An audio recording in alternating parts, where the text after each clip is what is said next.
물가도 올라가고 뭐 이것저것도 다 올라가는데 우리 믿음도 올라가야 할 줄 믿습니다. 믿음의 빅스텝을 하시기 바랍니다. 우리 좌우에 계신 분 서로 인사하겠습니다. 반갑습니다. 사랑합니다.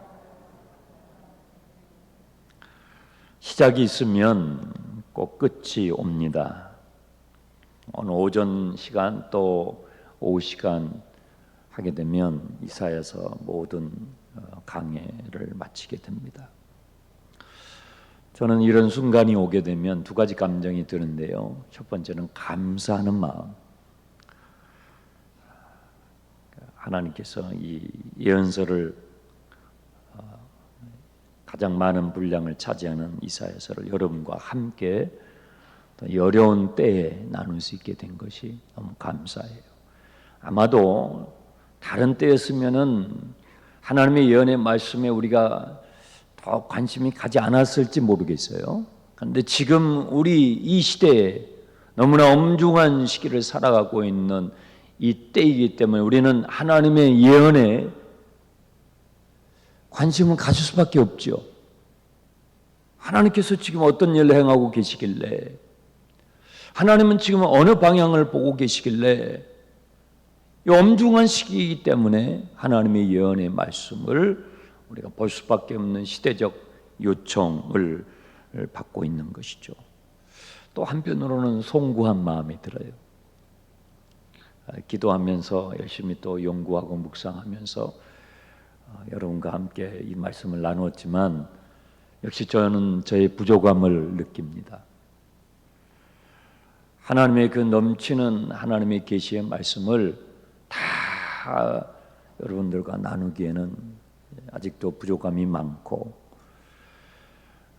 해서 오늘 마지막 66장을 앞에 놓고 더 많은 것을 더 풍성하게 여러분들에게 나누지 못했던 부분을 또 송구하게 생각합니다.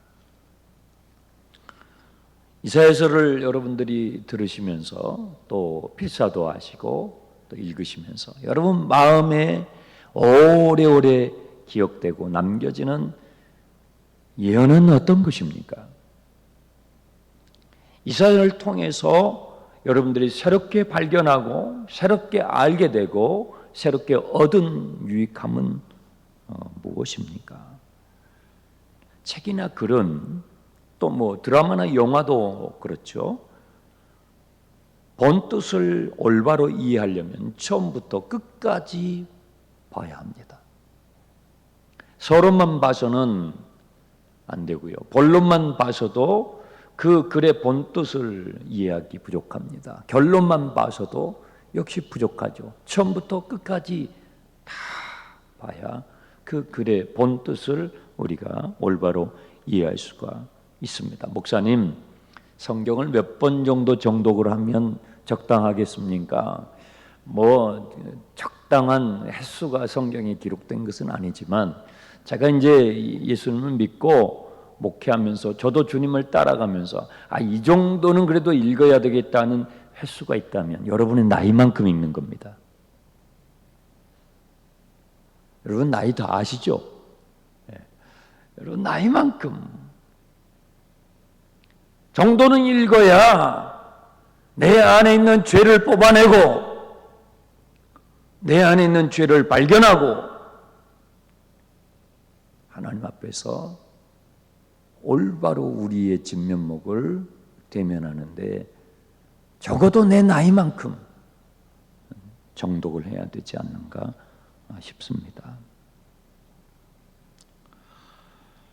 이단에 걸려드는 여러 이유들이 있습니다. 이단에 걸려드는 여러 이유 중에 첫 번째는 성경 읽기 실패해서 그래요. 이단들은 특정 구절을 강조해요. 그 특정 구절들은 이단의 교주의 신격과에 맞춰진 아전인수격에 해석하기 애매한 그런 구절들이죠. 그런데 처음부터 끝까지 성경을 읽어가게 되면 이단에 빠질 경우가 상당히 줄어듭니다. 목사님, 이단에 빠진 사람들도 성경을 가지고 주장을 하지 않습니까? 그렇습니다. 이단에 빠진 사람들도 성경을 열심히 읽는 사람들이 있어요. 그런데 왜 이단에 또 빠질까요? 그것은 성경을 읽더라도 핵심에서 빗나가기 때문에 그런 것입니다. 자, 사진을 잠깐 보여주세요. 저 분들은 우리나라 이단의 계보를 이어가는 사람들이에요. 네, 저렇게 화살표는 이단들은 이단들끼리 또 영향을 받아요. 네, 그래서 저 김백문이라는 사람으로부터 시작해가지고 쭉 우리나라에 활개치고 다니는 이단들의 계보가 저렇게 되고 있어요. 지금도 또 뭐 일본의 전 총리가 피살됐는데 거기 뒷면에 또 이단의 세력들이 있다고 여러분 보도를 들으셨을 텐데, 이단들도 성경을 가지고 주장을 해요. 그런데 그 주장이 하나님의 계시의 말씀을 처음부터 끝까지 그 맥을 이어가면서 하면은 이단에 빠질 수가 없어요. 근데 그 본래의 뜻과 하나님의 계시의 핵심에서 빗나가 인간을 신격화하는, 저 사람들은 다 자기가 메시아라고 그래요. 자기가 보혜사라고 그러고, 뭐 자기가 그냥 새하늘과 새 땅 신천지라고 그러고, 다 그렇게 주장들을 해요. 여러분들은 저런 오류에 빠지지 않기를 바랍니다.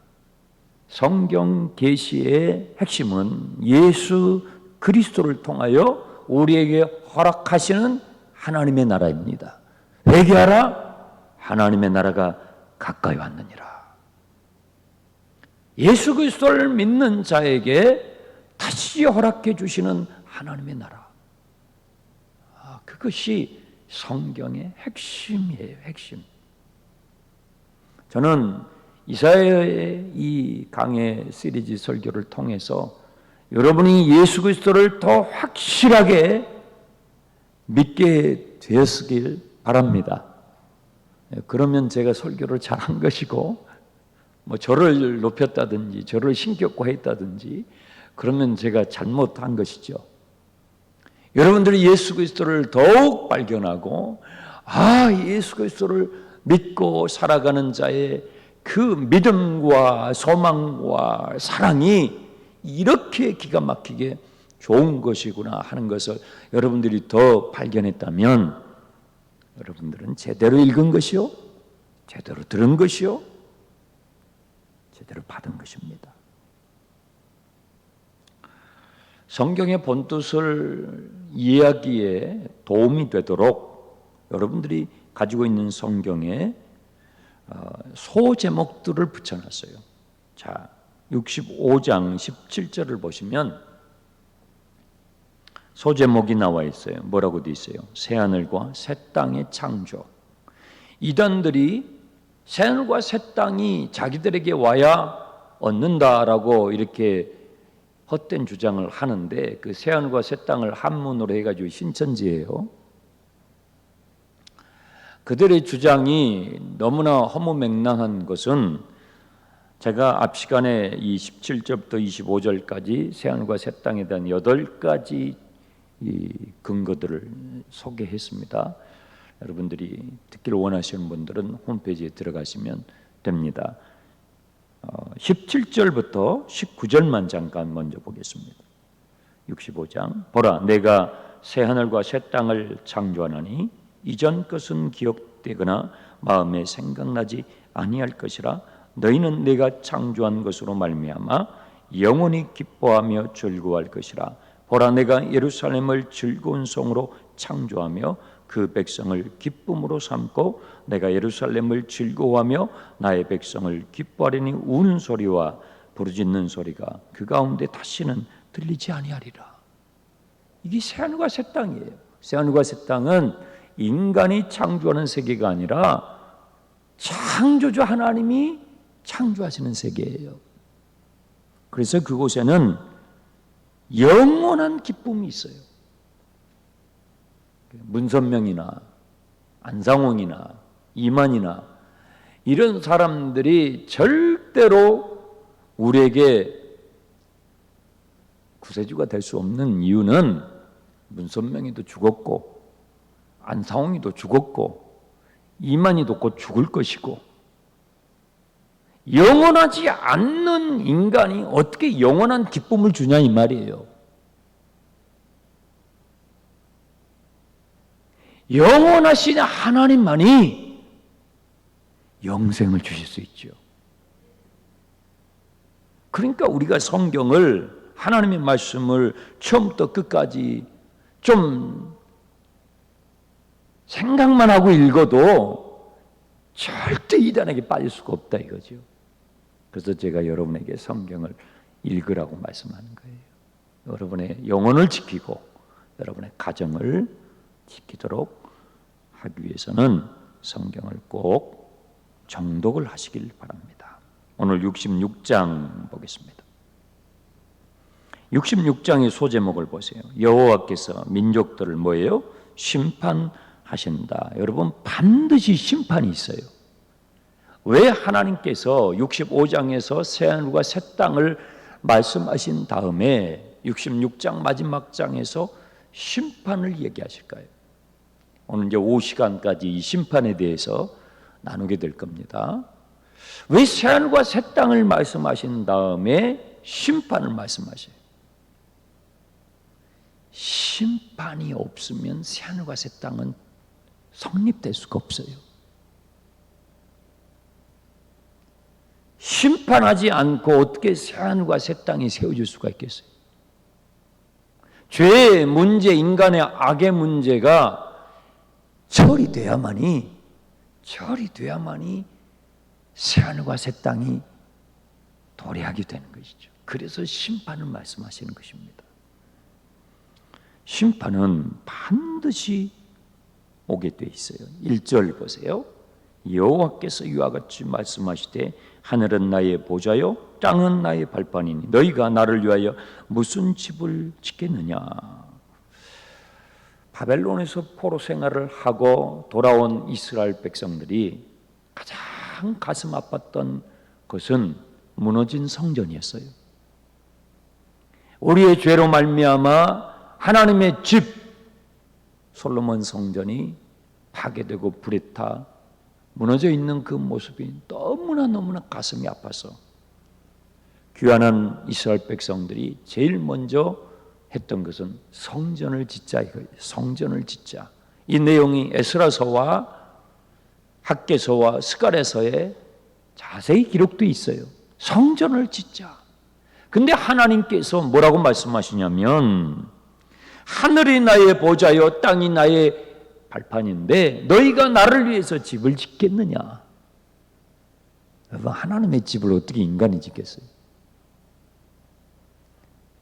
하나님이 그렇게 크신 분인데 하나님은 온 세계를 우주를 창조하신 분인데 어떻게 그 하나님께서 거하실 수 있는 집을 인간이 짓겠냐 이 말이에요.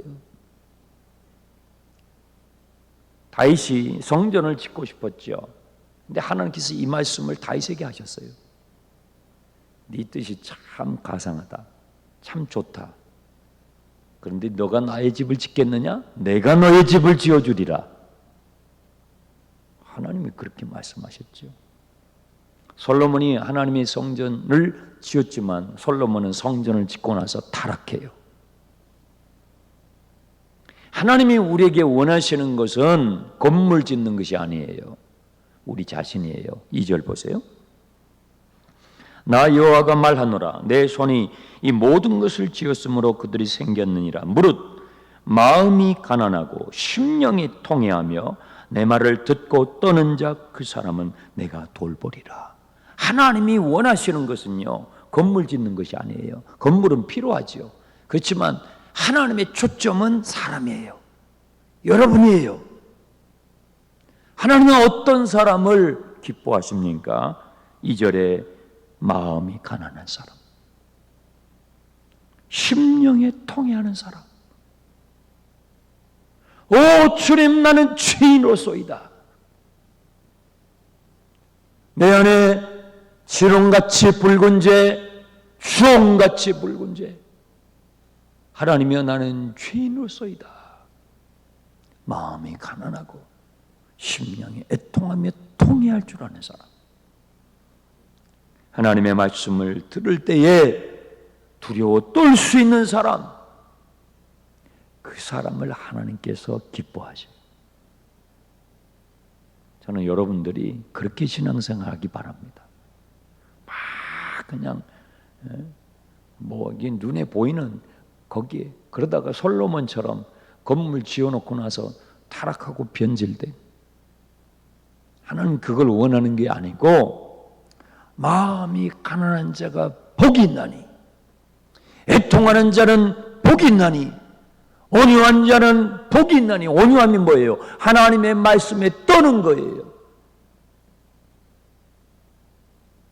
주님께서 산상수훈에 말씀하셨던 팔복의 말씀이 여기에서 근거한 거예요.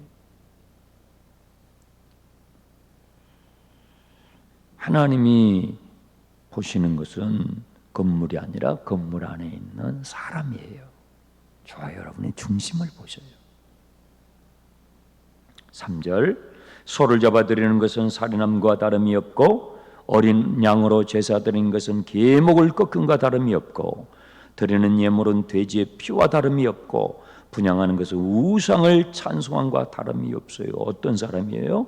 자기의 길을 선택하며 자기의 마음에 가증한 것을 쫓아가는 그 사람은 비록 소를 잡아 제사한다 할지라도 사람을 죽이는 것과 다름이 없다. 이 참 무시무시한 말씀 아닙니까? 겉으로는 신자인 척하면서 겉으로는 예배드린 척하면서 그러나 그의 삶의 내용은 자기의 길을 쫓아가고 자기의 생각을 쫓아가고 가증하고 망령된 것을 쫓아가는 그 사람은 소를 하나님 앞에 잡아드린다 할지라도 그것은 인신제사와 같다. 얼마나 무서운 말씀이에요. 얼마나 무서운 말씀이에요. 4절 나 또한 유혹을 그들에게 택하여 주며 그들이 무서워하는 것을 그들에게 임하게 하리니 이는 내가 불러도 대답하지 않고 내가 말해도 듣지 않고 하나님께서 말씀하셔도 듣지 않고 하나님께서 주신 말씀을 마음에 담지 않고 그저 형식적으로 그 하나님께서 전혀 기뻐하지 아니하는 거라는 거예요. 5절 여호와의 말씀으로 말미암아 떠는 자들아 그의 말씀을 들을지어다.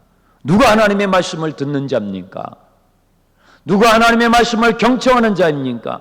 그 하나님의 말씀을 들을 때에 떨 수 있는 사람이에요. 경외함을 갖는 사람이에요. 그 사람이 말씀을 듣는 사람이에요. 우리 나고는 성도들은 주의 말씀을 경청하는 자가 되기 바랍니다. 그런데 이 하나님을 경외하지 않는 사람은 하나님을 경외하는 사람들 조롱을 해요. 어떻게 조롱해요? 5절 중간 보십시오. 그들은 이르기를 여호와께서는 영광을 나타내사 너희 기쁨을 우리에게 보이기를 원하노라 하였으나 그들은 수치를 당하리라. 하나님의 말씀에 두려워하지 않는 사람들은요, 여러분처럼 이렇게 새벽에 일찍 나오셔가지고 예배드리는 분들을 보면서 뭐라고 조롱하냐면, 야, 네가 믿는 하나님이 있으면 한번 보여봐, 그 말이에요. 하나님의 영광을 나한테 보여봐. 차라리 내 주먹이나 믿지. 이렇게 조롱한다는 것입니다. 하나님을 우습게 여기고 하나님을 조롱하는 사람들의 소리는 그런 거라는 것입니다. 그렇지만 하나님의 살아계심을 진정으로 경외하는 사람은 주의 말씀을 대할 때 두려워 떨므로 대한다는 거예요.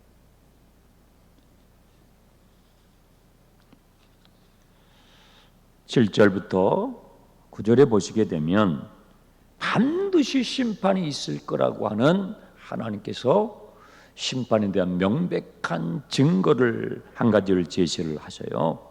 7절 시온은 진통을 하기 전에 해산하며 고통을 당하기 전에 나말을 낳았으니 이러한 일을 들은 자가 누구이며 이러한 일을 본 자가 누구이냐? 나라가 어찌 하루에 생기겠으며 민족이 어찌 한순간에 태어나겠느냐? 그러나 시온은 진통하는 즉시 그 아들을 순산하였도다. 여호와께서 이르시되 내가 아이를 갖도록 하였은즉 해산하게 하지 아니하겠느냐? 내 하나님이 이르시되 나는 해산하게 하는 이인즉 어찌 태를 닦겠느냐? 심판이 반드시 있을 것인데, 여러분, 최후의 심판이 반드시 있을 것인데, 그 심판이 반드시 있을 것이라고 하는 명백한 증거를 하나님께서 한 가지 제시하셔요. 그것은 이스라엘의 출현인 것입니다. 이스라엘이라는 나라는 참 이상해요. 여러분들이 하늘나라 가시기 전에 해외여행을 꼭 한 군데는 가보시길 바라는데요. 제가 추천을 하는데 그 나라는 이스라엘입니다. 이스라엘은요, 우리나라의 경상도 땅덩어리밖에 안 작은 나라예요. 작은 나라예요. 우리나라의 경상도 땅덩어리밖에 안 돼요. 그렇게 작은 나라인데 세계의 정치 경제를 주물러요. 세계의 과학과 예술과 모든 영역을 주물러요. 참 신기해요. 그 이스라엘은 도착하면 그 텔아비브 공항에 도착하게 되면요, 그 공항에서부터 벌써 이 영적인 기운이 신비로워요. 예수님께서 걸어 다니셨던 땅이잖아요.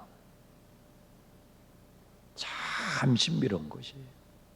그러니까 지난 주간에 주빌리 통일 기도회가 있었잖아요. 그 강사님이 여기 오셔서 참 그분도 기도를 많이 하셔서 그분 이름이 기도예요. 이 기도. 이름이 아예 기도예요.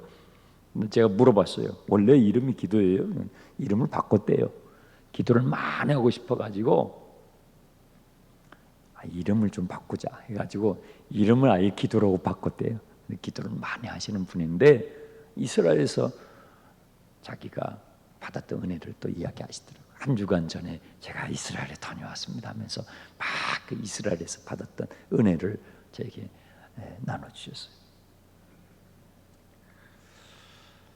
이스라엘은 참 신기한 나라예요. 그렇게 작은 나라고 인구도 뭐 우리나라보다도 훨씬 적죠.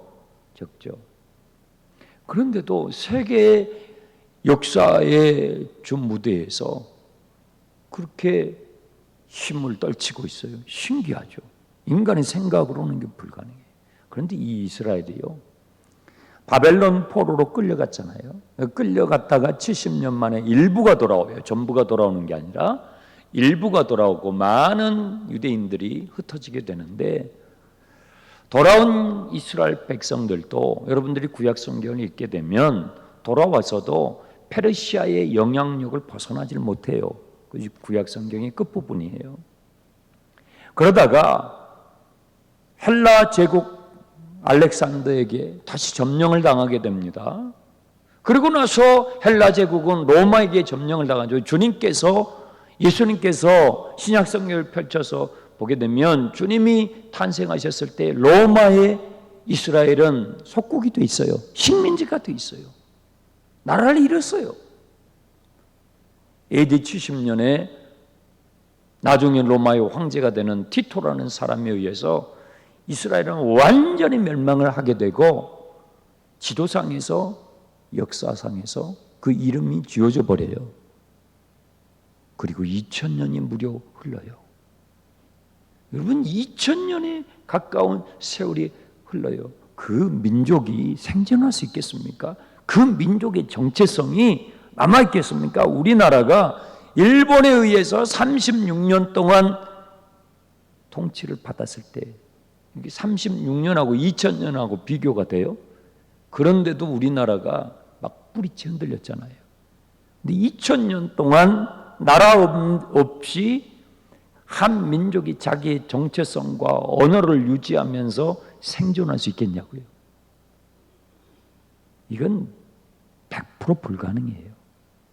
그런데 여기 1974년생 계셔요? 1947년생. 1947년에 놀라운 일이 두 가지 일어났다고 그랬잖아요. 1947년도에 역사상 가장 오래된 고대의 성경이 이스라엘 쿰란 동굴에서 발견됐고, 그 해에 2000년 동안 사라져버렸던 이스라엘이 유엔에 정식적으로 국가로 인정을 받아요. 1947년에. 그리고 1948년 그 다음에 5월 달에 이스라엘이 바로 그 자리에 국가로 출현하게 되는 거예요. 오늘 이사야서 66장 이 예언의 말씀이 그대로 성취된 거예요. 자, 다시 보세요. 7절, 시온은 예루살렘이에요.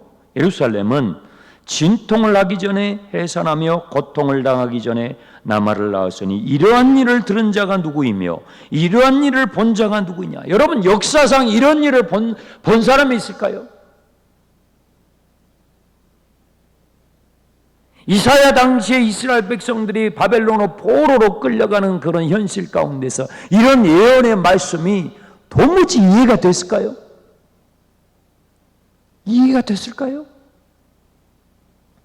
나라가 어찌 하루에 생기겠고 민족이 어찌 한순간에 태어날 수 있겠느냐. 그러나 시온은 진통하는 즉시 그 아들을 순산하리라. 여러분, 유대인의 조상이었던 아브라함은 100세가 됐어요. 그것은 하나님의 놀라운 예언이었어요. 100세에 인간으로서는 아이를 출산할 수 없는 나이에 하나님께서 뭐라고 하셔요? 네 몸에서 자식이 태어나리라. 그러니까 사라가 웃었어요. 아유, 하나님 웃기시네요. 그런데 어떻게 됐습니까? 100세의 아브라함이 경수가 끊어진 사라의 몸에서 이삭을 낳으시는 거예요. 그것은 아브라함이 개인의 역사로 끝나는 것이 아니라 이스라엘 민족을 하나님께서 세계 민족 가운데서 하나님의 하나님 되심을 보이시겠다는 거예요. 이 이사야서 66장 이 예언이 1947년도에 완전히 이루어져 버린 거예요. 그래서 여러분, 이스라엘을 주목하셔야 돼요. 항상 세계 동향과 뉴스를 보실 때에는 구약 시대에서뿐만 아니라 신약 시대, 오늘 우리 신약 시대에도 이스라엘이라는 나라는요, 하나님의 시간표를 이해하는 척도인 것입니다. 지금 역사의 시계가 몇 시입니까를 해석을 할 때 성경과 이스라엘을 가지고 해석을 하는 것입니다. 최후의 심판이 반드시 있을 것입니다. 그 증거는요, 2000년 동안 사라졌던 이스라엘이 다시 쑥 역사상에 출현하게 되는 것입니다.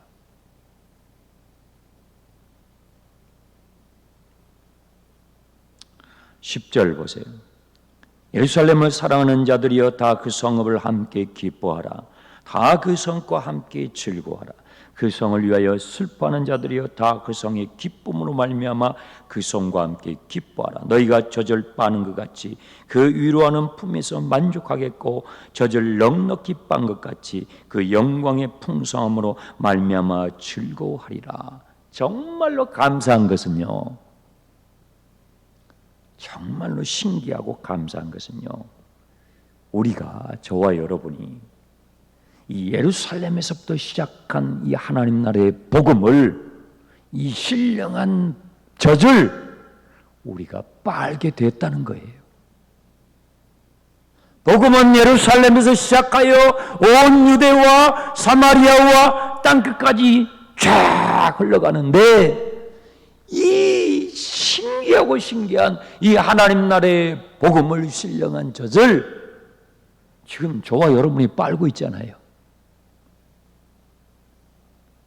여러분이 이 성경을 읽을 때에 뭐 여러분이 이스라엘을 가보신 적이 있습니까? 뭐 여러분이 아브라함을 만난 적이 있습니까? 뭐 모세를 만난 적이 있습니까? 없어요. 없어요. 없는데 우리는 성경을 펴면서 이 성경이 마치 내 것인 양, 이 하나님이 내 하나님인 양, 우리는 신령한 젖을 빨고 있는 거예요. 신기하죠? 13절, 어머니가 자식을 위로함같이 내가 너희를 위로할 것인즉 너희가 예루살렘에서 위로를 받으리라. 와, 엄마 품에서 어린아이가 젖을 빨아요.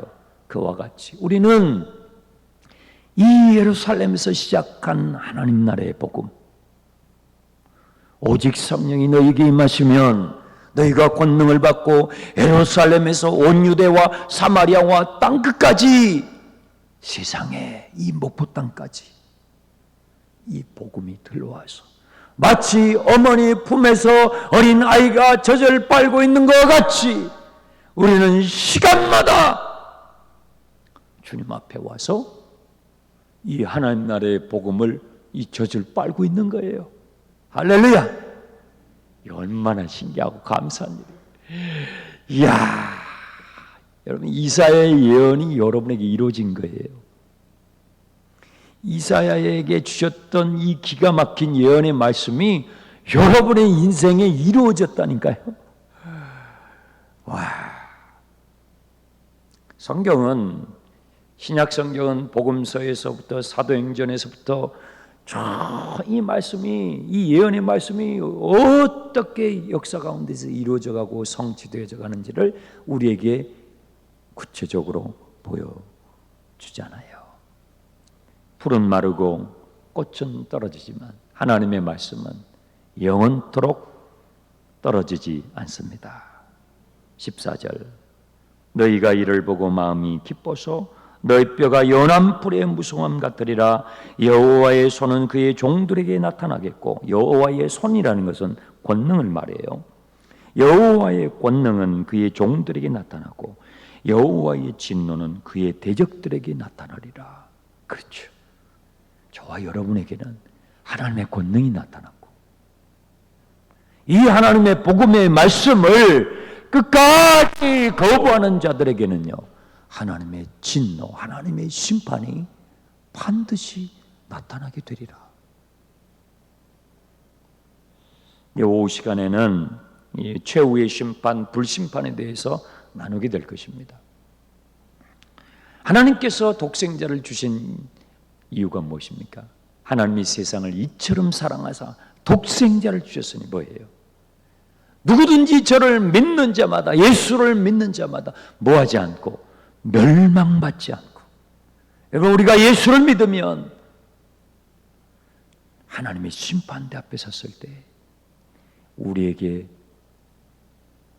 예수 그리스도께서 우리의 변호자가 돼요. 누구든지 저를 믿는 자마다 멸망치 않고 영생을 얻게 해주시기 위해서 하나님께서 그의 독생자를 우리의 죄악을 담당하시도록 보내주신 것입니다. 그러므로 그 예수를 믿으십시오. 여러분, 그 예수로 충만해지십시오.